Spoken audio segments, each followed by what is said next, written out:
Hey, TMN, you've done a lot of divorces and murders. What about cults? Cults.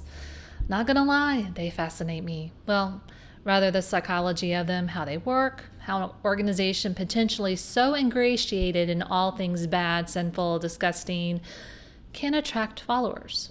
Well, they don't hit you with the gross stuff first. They lure you in with the promise of attractive things. Wealth, simplicity, putting your life decision making in someone else's hands, love for religion, or the need for that religion to just be a bit different. They prey on your weakness and or your needs, whatever that may be, and draw you into a sense of completion that this is where you truly belong. That you are one of us. One of us. One of us. And then that's all she wrote. You've been indoctrinated. Today's cult is one I'd never heard of before, hence why I'm going to chit-chat with you about it, because I love to learn about new things that are actually fairly old. And before I tick anyone off, the term cult has over time become a term usually seen in a negative light, or at least deemed to be an organization with a type of belief system, usually religious-based, that is different from the norm. In this story, I'm going to switch frequently between the term cult and the term colony, mostly because my stories come from the newspapers of the day, and the newspapers would switch between these terms as well. So are you ready, kids? No Kool-Aid here, but let's dive in anyway. House of David. No, this is not a famous fashion house in Paris that makes expensive garb. House of David, sometimes also called Flying Rollers, which sounds like a 1970s roller derby team, was a colony/cult led by King Benjamin Purnell, also known as the Seventh Messenger, Last Messenger of the Covenant, and various other names and titles. King Ben, as I will refer to him from now on, was born in Kentucky and later was a broom maker who wandered around selling his wares. He had no idea his destiny until the light came to him and he began to study and write, publishing a book in 1903 about a new era of religion. Then he ended up in Benton Harbor, Michigan in 1903 and gathered about a handful of followers to join him. The people had gathered together to wait for the imprisonment of Satan in August 1916. And then the next 83 years and 4 months are preparing for the millennium in 2003. Savannah Morning News, December 3rd, 1903. Quote, "The 14 years they wait for preparation are to be filled with strange devotion to strange ideas. And when the end shall come, only the long-haired saints will be left on the face of the earth. They believe they will never die. They do believe that children born to them before 1917 will die, and therefore this man Benjamin and his wife have decreed that no children shall be born in the city of Israel before that time. The city of Israel shall be a childless city." End quote. King Ben is joined with his wife Mary in ruling the group. In Benton Harbor, they live on the outskirts and have a canning factory, a print shop, and workshops, along with 300 acres of gardens at this point in time. Later on, they would have an amusement park and a baseball team added to their growing property. The existing children, born pre-cult, are being taught in a school separate from non-cult children, taught by one who has no teaching license. The kids have no toys and get their thrills from chasing each other around, forbidden to talk to any children outside the cult. In addition to schooling, the children work just as the adults do. Food and clothing is bought through a common fund within the cult, as individuals, upon joining, must give up all of their worldly possessions to the cult, because becoming the holders of nothing is the secret to their soul's salvation. The children who do the work are the ones who can eat. The land the cult is using to build a house is property given to them by a cult member. No animal flesh can be eaten. All meals are vegetarian. No eggs. Kids can have milk, but not the adults. Coffee is a big no-no, as is any tobacco products. Shoes are only worn if necessary. No corsets allowed. March 23rd, 1905. Evening World. Quote, "The seventh seal has been broken. The seventh angel has come. The 11th hour of prophecy has arrived, and Satan is about to be cut from the last hour of his 6th day of rule, while the hosts of the elect gather for the millennium and prepare for the Armageddon that is to fill all prophecy. And the mystery of God be finished, as it is written by St. John the Divine." End quote. Brother Edgar. Quote, "The 144,000 twice over are beginning to gather, according to the promise. They are to be made up of the elect from all the tribes of Israel, and are to reign forever as priests and kings, after the millennium, which is about to come. First, we are to gather at Benton Harbor, Michigan, which is according to the prophecy. There the people that come among us that are not of the elect will be weeded out by natural law, and soon there will be a community of 144,000 souls twice over. That is, there will be an equal number of women and men. There can never be more and never less." End quote. After arriving from Australia with 83 converts in 1905, King Ben was asked by a stranger about the religion. King Ben replied, quote, "Brother, my wife Mary and myself are the seventh angel. We are one flesh, and we shall lead the lost tribes of Israel to eternal life." Do you know the promises contained in the revelation of St. John the Divine?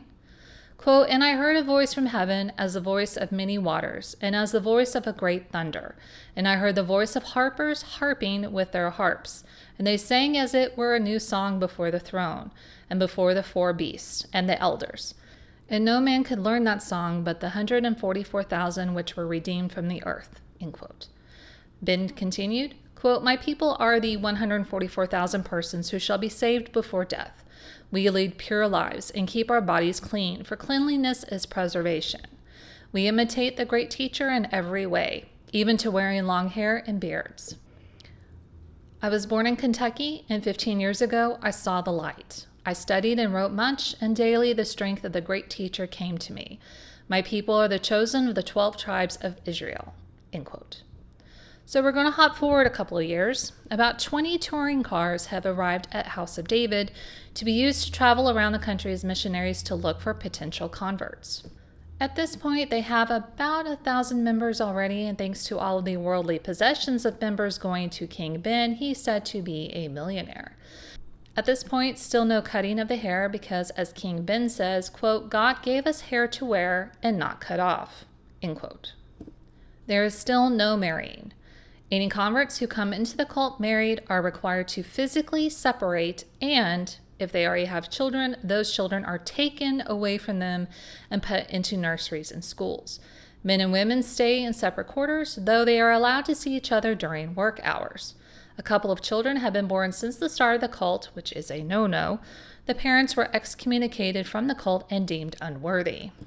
Their children were deemed by the cult to be unclean and cast into hell. Well, things seemed to be going swimmingly until about September 1907. The citizens of Benton Harbor are having a meeting about what they declare to be basically an 800-acre white slave farm. Also, that King Ben has taken everyone's property, though none of it is in his name, and that though they are incorporated as a church, they've also been operating as a business concern, which is a no-no.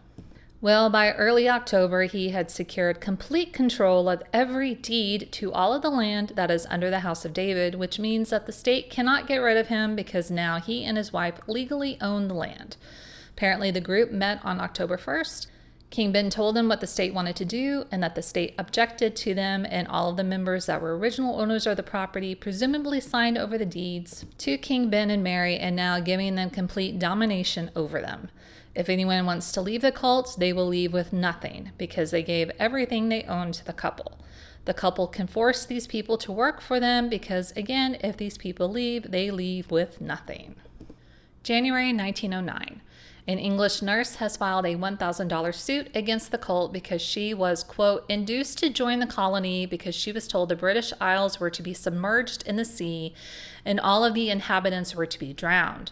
In the declaration, she also says that Benjamin Purnell said he was the seventh angel named in the book of Revelations. She sues for $1,000 for services as a nurse, end quote. I do not know what became of this particular suit, but not to worry, kids, we got more judicial scuttlebutt coming up later. December 1910, well, I guess we can get married now. 20 men and 20 women in the cult got married at the House of David. A local justice of the peace, an outsider to the cult, married two large groups. Well, apparently this was the 50th year of creation, aka the Jubilee year, and the cult decided to celebrate with a wedding jubilee. Sure. And then again, perhaps these 20 couples rebelled, saying they would leave if they didn't get what they wanted, and they got what they wanted. Sure. All's quiet for a few years, or at least not anything enticing available in the newspapers. Until December 1914, when we got quite the hullabaloo. You're probably thinking, TMN, this cult thing sounds normal. You give the leader everything to make you stay. Big deal. Well, we're getting into the gross stuff that nearly always seems to happen with at least some cults. 3 women have come forward after leaving the cult, stating that they left because they would no longer welcome King Ben's intention and that no woman would remain in the colony without having to abide by his wishes.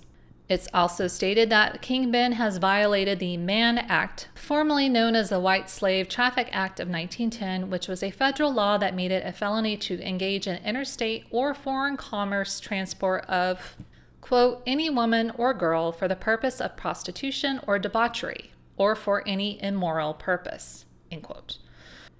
Let's just call it what we also know as human trafficking. The use of the Mann Act was not only to stop the sexual slavery of women, but to prosecute men for having sex with underage girls. Unfortunately, remember the day and age we're in. It was also to prohibit what was then considered unlawful interracial relationships.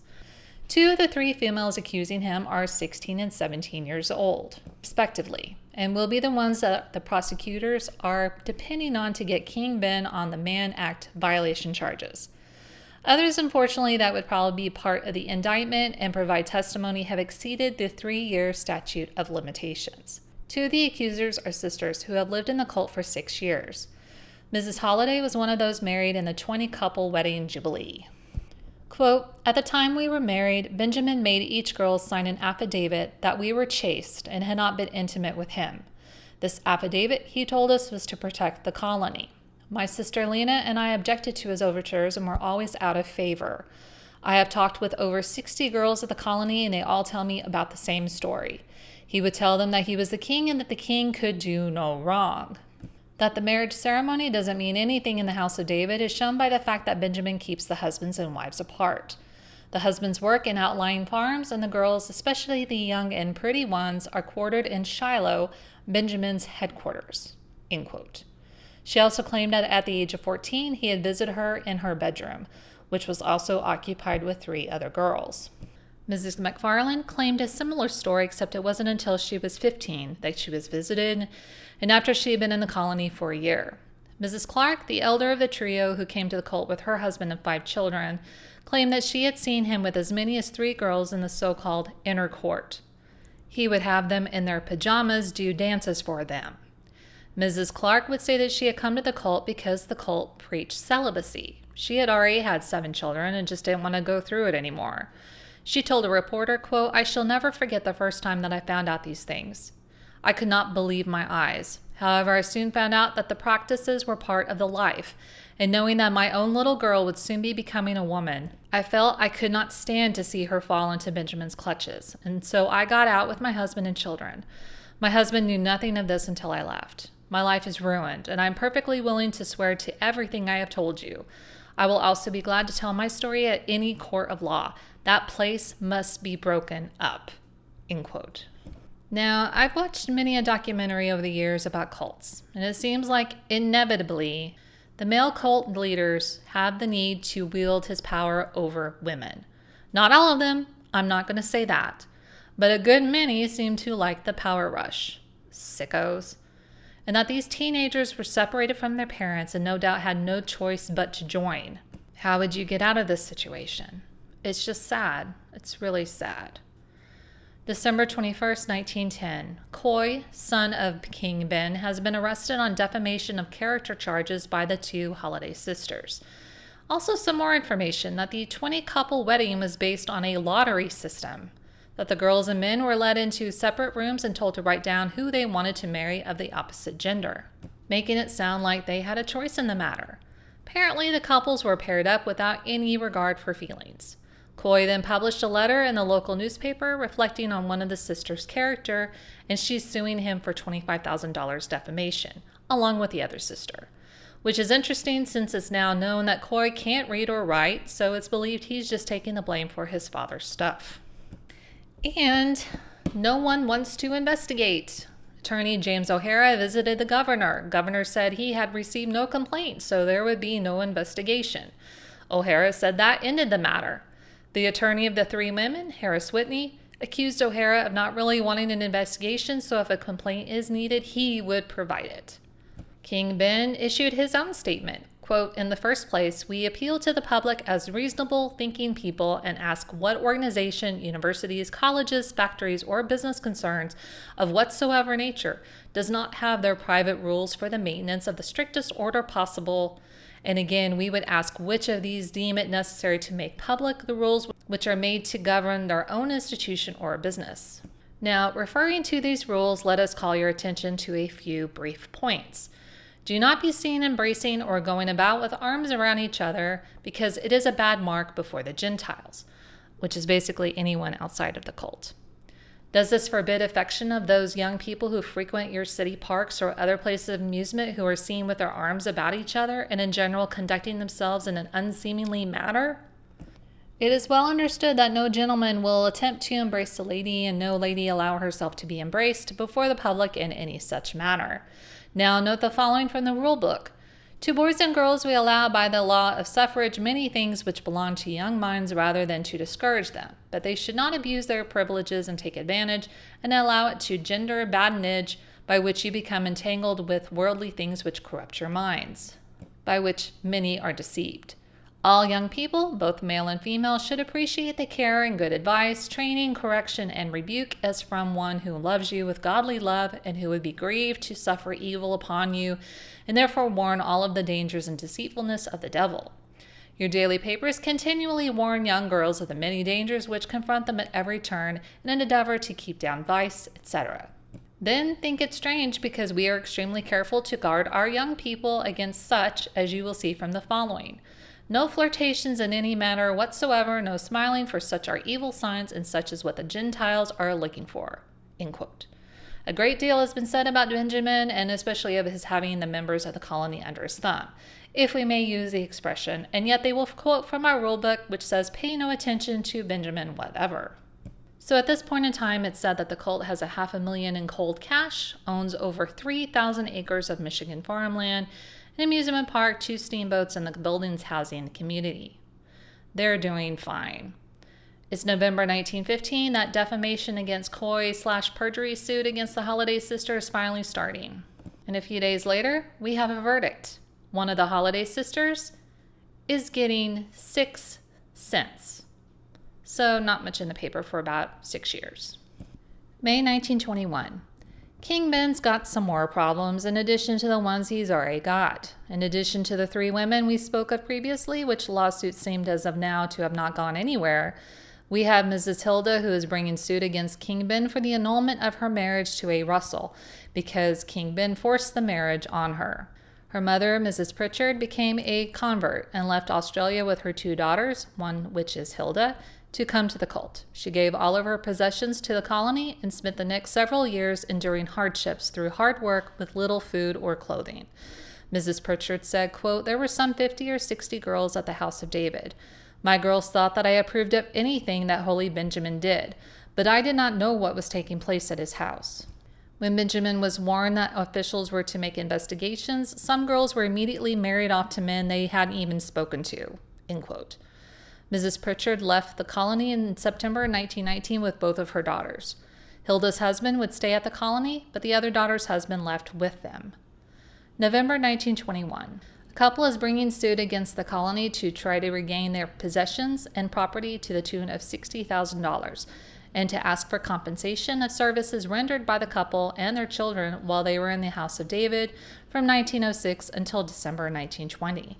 They also brought up allegations that the colony was unfit to raise children, that a written confession of each person's errors and misdoings that they were obliged to make upon entering the colony was used to coerce them, in addition to turning over all of their possessions and having nothing to their names. June 1922. King Ben is not appreciating all of the alleged false reports and accusations. Quote, "Our colony has endured despite the slanders of myriad enemies. But of late, modernism has done much harm. Flapperism, jazz music, and similar curses have hit us hard." End quote. Really, Benny? The flappers and the jazz messing with you and your inner peace? Quote, "These manifestations of modernism have sown seeds of discontent in the hearts of some members." These no longer live in the faith, although they do let their hair and beards grow, but that is not enough. We are nearing the end of sin and crime. Christ is coming again within the next 25 years. When he comes, every living members of the house of David will be glorified.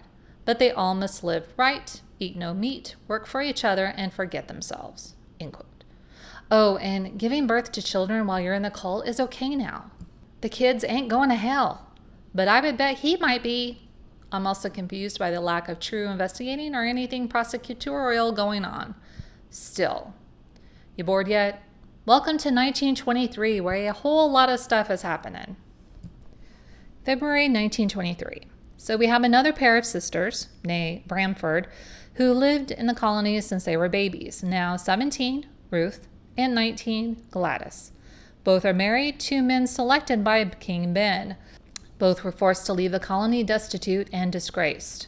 By the age of 10, Ruth would receive the call to appear alone with Ben in his house. She was ordered to marry a man at the age of 15, but managed to delay that for a couple of years. Gladys was 13 when she was called before the king. He told her that love was a religious rite and could only be performed by him. They are suing for $800,000, and hallelujah, we're actually in a court. Their parents left Australia, like many others, and joined the cult in 1904. Everything they owned became the cult leaders. The jewelry the family had brought with them is worn by the Purnells, including their mother's wedding ring, which Queen Mary wears. The defense tried to have the case dismissed. That motion was denied. So we're going to court. Well, for a hearing anyway, we'll take whatever we can get. March 1923. A former high priestess and preacher in the cult said of Benjamin when ferrying federal investigators, quote, "He put a coat, a pair of men's trousers, and a vest in the room of each girl to give the impression that we had husbands living with us. Mary, the wife of Purnell, gathered the girls whom Benjamin feared would talk and hid them in the attic. 40 or 50 of us were kept there. While this was going on, others carried Benjamin's beer bottles away so the investigators would not find them. After we had been in the attic 2 or 3 hours, Mary brought us down. Benjamin said, 'That's the time we fooled them.'" End quote. She continues, quote, "One time Benjamin heard that counterfeit bills were being circulated in Benton Harbor. He took me to help him examine his money, which he kept in a private vault in his clothes press. He examined every bill. There was more than $100,000 in paper currency. I saw in the vault a bucket full of gold coins, wonderful diamonds, and heaps of other jewelry nearby. Benjamin had taken the diamonds and other jewelry away from his followers." End quote. It was discussed that King Ben had thought about leaving wearing women's clothing. Another witness spoke of a tunnel 150 feet long that King Ben had spoken of using to escape with one of his cars at the ready. Quote, "The day is coming when the Son of Man will be chased like a fox." End quote. Apparently, it came out in testimony that King Ben also had a bodyguard plus 3 permits to carry weapons. April 1923. The Michigan Attorney General wants the cult disbanded, charging that the colony is based, quote, "upon a foundation of deceit, immorality, and fraud. It is not and never has been a corporation for religious and ecclesiastical purposes, but on the contrary has for its true object the enrichment of Benjamin Purnell and his elevation to the rank of temporal king and the establishment within that state of a kingdom whose king and his subjects are, or eventually shall be, free and independent of the civil power of the state." End quote. Regarding the other matter, we're still in court. The defense has brought out witnesses in defense of the colony, including a group of children who, allegedly according to the colony, are 16 and over, but in actuality are not all that old. The group had been married in one large ceremony just the week before. Interesting timing. Several testified that they had not held the vow of celibacy that they had promised. Remember, even if you were married, you were not supposed to have relations with anyone, including your new spouse. King Ben's brother, Elijah, said he had not heard from Ben since earlier in the year, that he had been sick and was probably dead. Queen Mary, the wife, same. I don't know where he is. Sure. Washington Times, April 14th, 1923. When asking Francis Thorpe, King Ben's prime minister, he said, quote, "Benjamin is innocent, but popular sentiment makes it inadvisable for him to appear. Many a man has been hanged or burned at the stake because of the passion of the crowd." The charges are false, but if I were out of the United States and such charges were brought against me, I would stay out. End quote. Reporter asked, is Benjamin out of the United States? Quote, I do not know where he is, the assistant secretary of the cult replied with an inscrutable smile. One of the 7 pillars of the cult, a man named Hill, fled with another woman who was in the cult, one he had been in love with but not allowed to marry per the king. He had been forced to marry a 16-year-old girl who told him some stuff. He said, quote, she told me of the immorality among heads of the colony. I had faith in the teachings, however, and doubted her word. When my mother died, despite the claim for immorality among members of the colony, I grew skeptical. The group weddings were what finally convinced me that the whole thing was a hoax. Girls were tricked into marrying men they did not love. The big weddings always came just when an investigation was on. The baby brides from Shiloh were told that if they did not marry, they would be forced to submit to examination by the Gentiles to show they were virgins and that this was against the faith.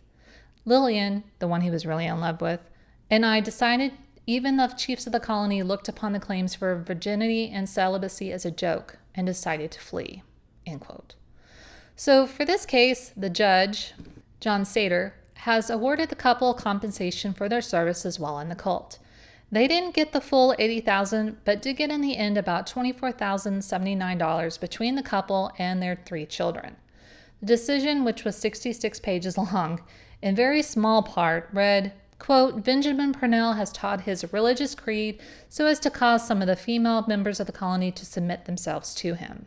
In the name of religion, he persistently has betrayed a considerable number of credulous and trusting young girls and women. Because of the secrecy enjoined by him on his victims, knowledge of his relations with them did not extend to the members of the society, excepting a relatively small number. Steady efforts have been made to deceive public officials and stifle investigations. End quote.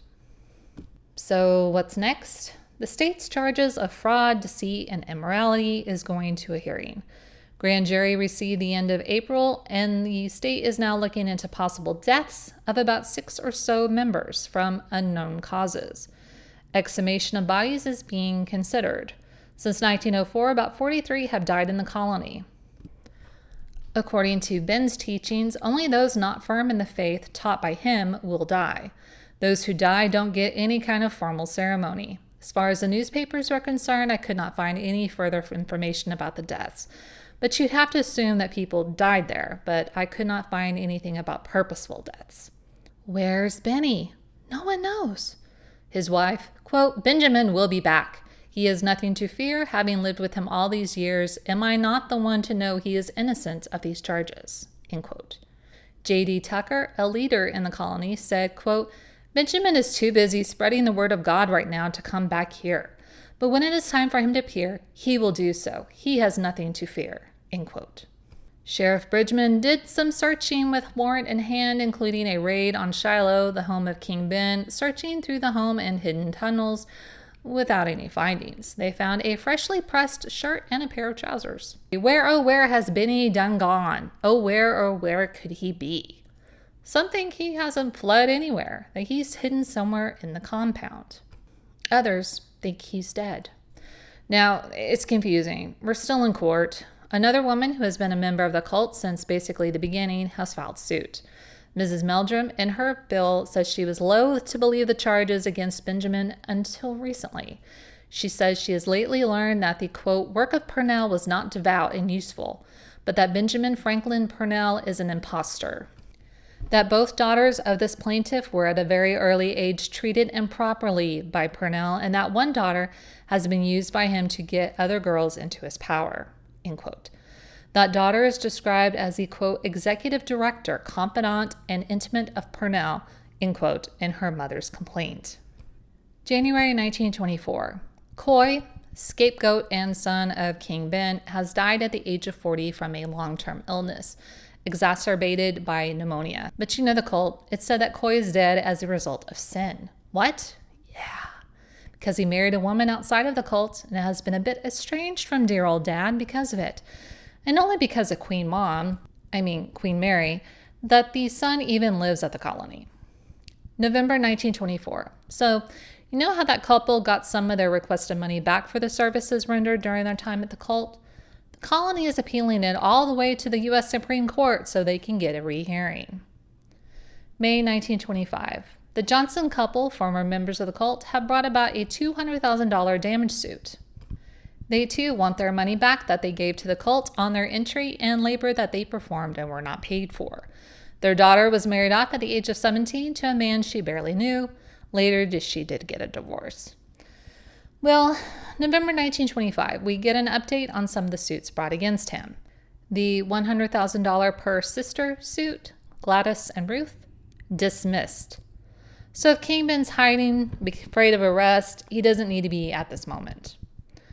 But I'm looking in my folder for 1926 news stories, and we've got a lot later in the year, so maybe we've got some new scuttlebutt.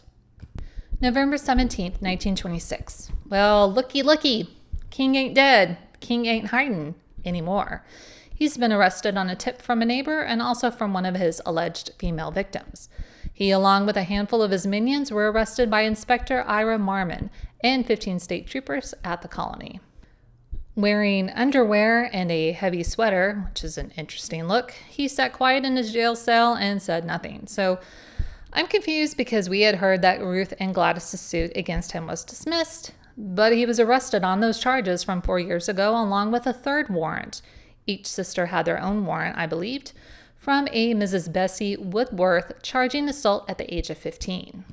Color me confused, but I'm fine with it. He got the $50,000 bail paid, and he's out and about, but guarded by police at the compound, hopefully getting some trousers to wear.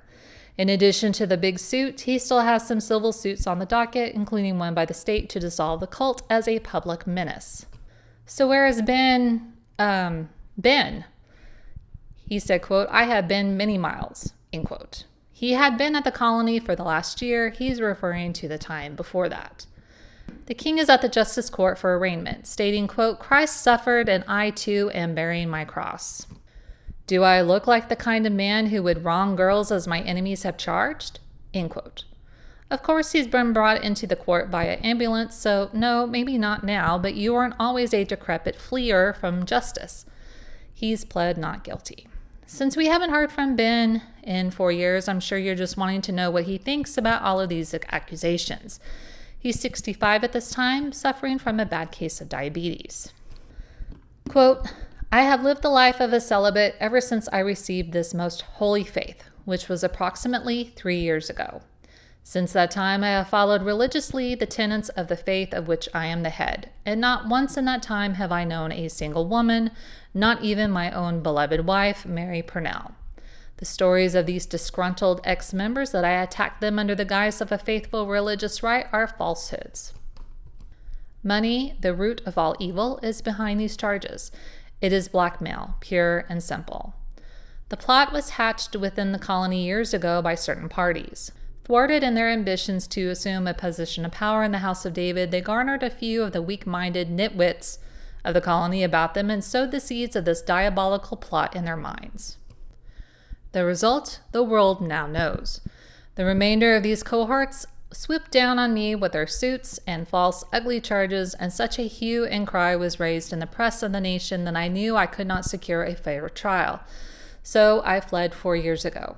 The charge I have hidden here in the colony all these 4 years is untrue. I have been numerous places, the exact locations of which I do not care to repeat now. Prosecutor George Bookwalter declares that I dare not face Bessie Woodworth in court, that I will exercise all possible subterfuges to evade this criminal trial, and finally will jump my bonds of $125,000. This otherwise brilliant young man who has gone berserk on this one subject is wrong. I shall demand speedy justice. I shall face Bessie and all my accusers in court as quickly as possible, and I certainly shall not fail my bondsmen, respected, prominent businessmen whose dealings with me have convinced them of the asymmetry of these charges. The allegations that I despoiled these former girl members of the colony by telling them it was a holy religious rite whereby I gained more strength they gained and an added star in their crown is bosh, end quote. Well, that's enough from him. Some of that money he's been hoarding from others will no doubt be used towards his defense and has afforded him the ability to bail out. His followers on his release bow to him as if he is a true royal. kissing his palsied hand. Yuck. December 1926. So a little back history. King Ben was born in 1861 in Maysville, Kentucky. Wasn't the most educated, but did read the Bible, and as a youth, he worked in different trades. When he got older, he hung about Fostoria, Ohio, telling people he was a younger brother of Jesus Christ. They weren't too keen on his stuff, so he ended up in Michigan with his wife Mary, and there he met a man by the name of Mills, who had established his own colony of sorts in Detroit. That man, Mills, would get arrested and his own colony dismantled, but King Ben was undeterred and apparently didn't draw any lessons from that. He landed in Benton Harbor and told all that he was Jesus' annoying younger brother, but also the seventh angel made famous in the biblical book of Revelations. Some of Mills's former colonists joined with Ben, and so began the House of David. In Benton Harbor, there was a family particularly well off. Ben managed to convert them to his way of thinking and got their $75,000, which started off the cult nicely. And then more and more people joined, some from overseas. The end was near. Ordinary people would die, but not the House of David people. If they followed the rules, they would live and enjoy everything they had denied themselves. His reasoning for being the one to have all of the wealth, the big house, other things, was because he was already immortal. He had been sent to earth to lead humble beings on the path of righteousness. What he was now, what he had, would be his people's future. And he may be a bit cuckoo for Cocoa Puffs, but you can't deny he didn't know some business. No doubt he took from his people. But he also created a large amusement park that made money and other businesses that brought him money. It was said that he had an enterprise worth about $12 million. Were those created on the backs of his people? Absolutely. You know how people who had done some bad in England were sent off to Australia back in the day as a kind of prison and country for them? Well, similarly, some of the male colonists were sent to High Island in Lake Michigan to work at the lumber camp, never to be seen again. Has anyone looked into this place? No, but what you don't know about, it's easy to ignore. So we're in court just before Christmas 1926. King Ben showed up and is laying on a cot. If he didn't show up, he'd be in jail. He's actually attending 2 trials, one brought in by Bessie Woodworth, the other by the sisters Gladys and Ruth. Busy day. Still with me, kids? February 15th, 1927. Arthur Wright, English citizen, wants what is coming to him. All he wants is his fair share, asking for $17,075 for services that he provided during his 7 years in the cult, wanting an injunction so that the Purnells cannot dispose of any of the cult properties. And Queen Mary and King Ben, marriage getting a little rocky, accusing each other of being an imposter and a religious fake. Oh dear. So we've got a divided House of David. Mary has about 120 members, the rest about 500 now or so with Ben. We still got all the suits though. They haven't gone away. The justice system is not always quick. May 1927. So much going on, can't keep track of what trial is what. May 20th, state trial to dissolve the cult.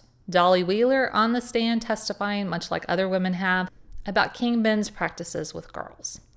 He apparently didn't swerve much from what he was constantly being accused of, as all women's stories seem to sound the same. Either they were forced to deal with this lech, or they were told about girls that had been forced to deal with this lech. Esther Johnson, daughter of the Johnson family who came to the cult from Australia, she who had wielded a bit of power in the cult. She wants to tell all in an effort to take King Ben out and to cleanse her own guilt. Quote, "For the first few years I was in the colony, I studied the books of Benjamin.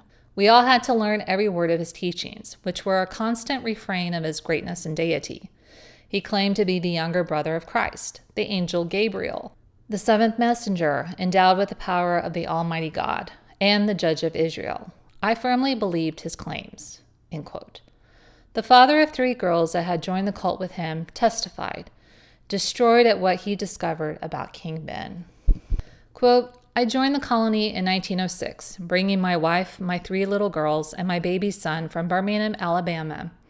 I was a tailor and got the faith when some traveling preachers came there. I gave the colony $200 and a piano and worked as a tailor all the years I was in the colony. My daughter, Dolly, was a very successful evangelist as a child, and in 1906 she and her husband, whom Benjamin had married her to, were preaching in California. My son Clyde and I were preaching in Denver, and I wrote her to join us there. My daughter Ione had written me saying she had left the colony because she had learned that Benjamin had been doing wrong when he purified her and all the other girls. It broke my heart, and I couldn't believe it. So I asked Dolly if it was true, and she said to me, "Papa, he did the same thing to me."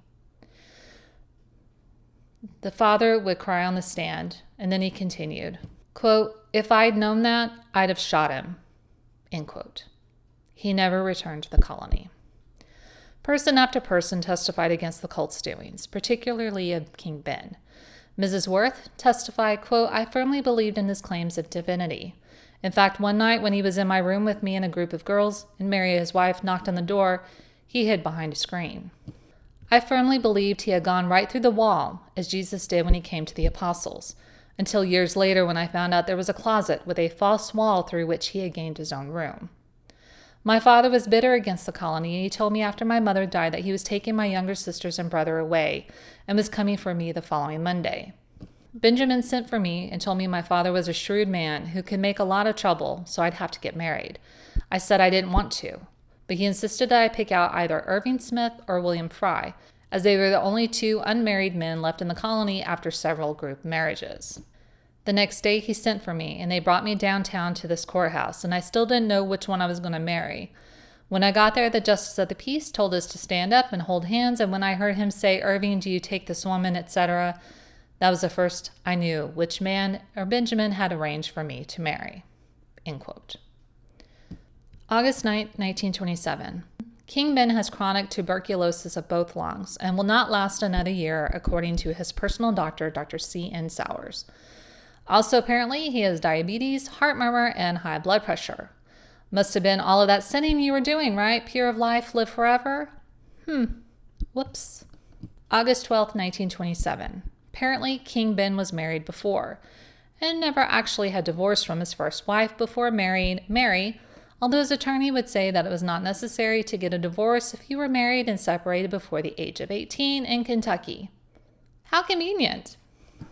August 14, 1927.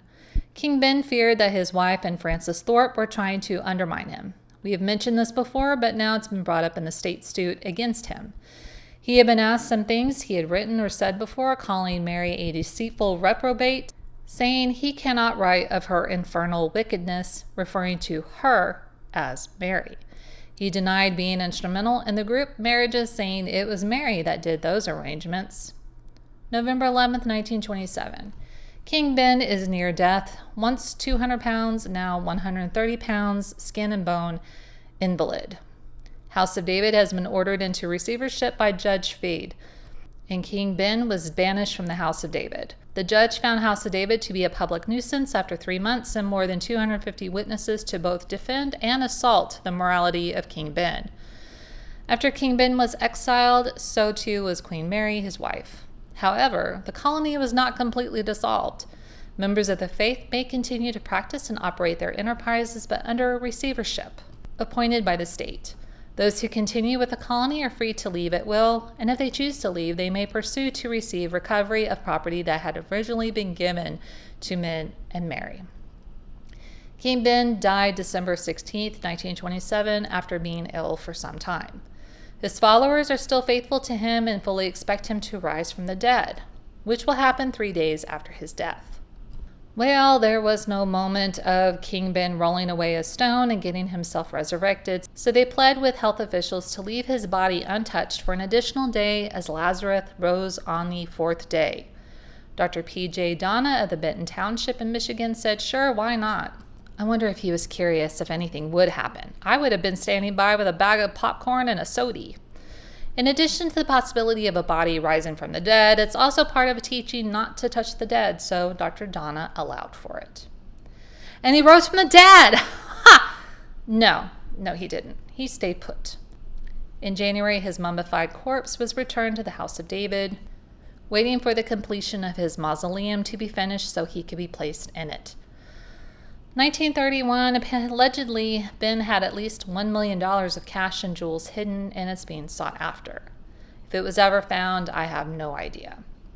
But the House of David colony divided after all of the shenanigans. One group was led by Queen Mary, who I believe remarried after Ben's death, and in 1930 settled on a portion of the original land and became the new Israelite House of David.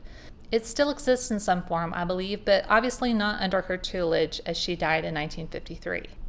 The second divided faction was called the Old House of David, led by a former judge, and by 1936 had tripled its property and expanded its businesses. And as of 2010 in Wikipedia, they still had a few members. So that ends this story of this particular cult. And I'm sure we'll do some other cults soon because, my goodness, they are interesting. If you like this story and you want to hear some more, please like and subscribe. Thank you.